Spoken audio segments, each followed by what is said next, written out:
Hey y'all, welcome to Art of the Budget. My name is Nicole. My pronouns are she and her, and I live in the Pacific Northwest on the unceded territory of the Coast Salish Nations. And today I'm sharing with you my budget plan for August 2020.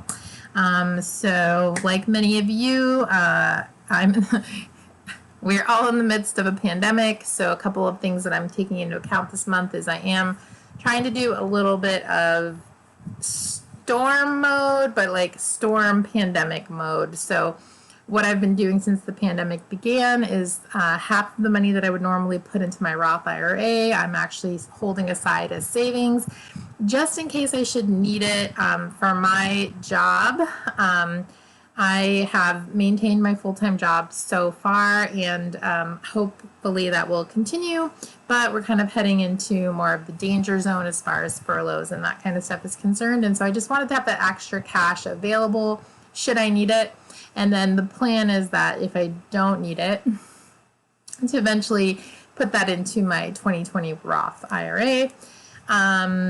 I put the max in $500 a month, so it's not a ton of money. It was just a little extra cash on top of my emergency fund and my sinking funds that I've built up over the last few years. Okay, so let's go ahead and get into this. So I'm planning to bring in $2,950, and that's my full-time job's base pay after taxes and whatnot come out of it. And if you're new here, just FYI, I often do a adjunct class on top of my full-time job and bring in a little more income, but because of the pandemic, that's sort of indefinitely discontinued. So $2,950 is what I'm expecting. I'm expecting to bring in some interest from my savings accounts, from my emergency fund. This is just a placeholder from last month. I'm not expecting any other income this month, any other like W-2 income. I plan to share 5% of my take-home pay. That's $150. And I also have some money that I've set aside from the stimulus check that we got back in May. Was it in May? And I have about $317 left to share. I set aside $500 of the stimulus check we received for sharing. Moving on down to emergency fund. Again, normally I wouldn't be adding to this, but because of the pandemic, I'm just putting half of that money that's meant for my Roth IRA. And then I do this funny thing where I put all of the money that I get from interest into its own little savings account. So I'll do that. My investment is that $250 to my Roth. Rent is as usual $550. Electricity I ballpark at around $40. Mobile phone $63.17, and internet is just under $80. Groceries, I'm just planning the usual $300 for groceries, $100 for restaurants. I tend to be over in groceries, and I have throughout the pandemic been under in restaurants, but those numbers have worked for me pretty well, so I'm just keeping them. And then I'm setting aside $100 for basic cat stuff, food, litter, all of their medicines and any care. They've had a lot of stuff going on. I have two sweet baby kitties. They're not babies, they're about 10 years old, and they've been having some health issues lately. If you're new here, FYI. And that'll come out of my that kind of stuff comes out of my sinking fund because it's unexpected.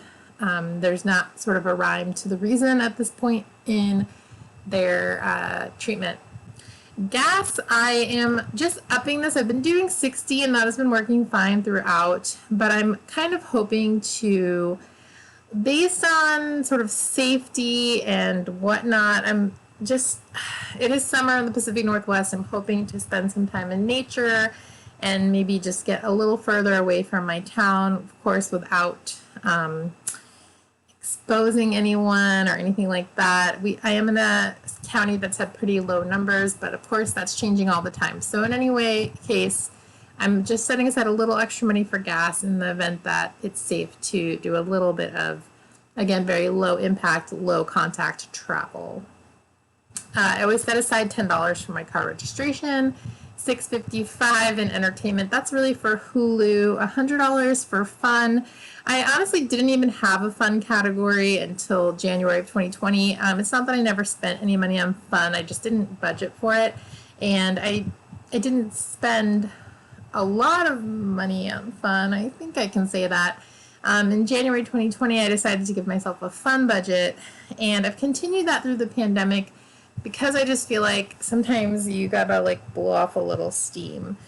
Things like gardening or books have gone into this, and that's just what makes sense for me. Let me know down below if you have like any kind of category like that. That's like kind of specific to the pandemic. Like, you know, sometimes you just need some low level like retail therapy. All right, moving right along. Auto insurance is $86.60. It is a little lower now because I'm not driving much in the pandemic. I always set aside $10 for renter's insurance so I can pay that in August. Looks like we're getting up there. And then last but not least, sinking funds. I've been doing $20 a month towards a winter coat because I've had my winter coat for a couple of years now. It wasn't like a super high quality one. I bought it from TJ Maxx. I mean, it was a good coat, but it's definitely like losing its stuffing and pretty, like it's always like losing feathers and not as warm now because of that. And so I'm saving up for a winter coat in winter. But I'm not putting anything else towards any other sinking funds because I really need this cat fund stocked up. I like to have at least $1,000 in it. We've been kind of treading water. The pandemic has been very much marked by cat problems for me. So I'm going to just stuff everything in there and hopefully have this up a little bit.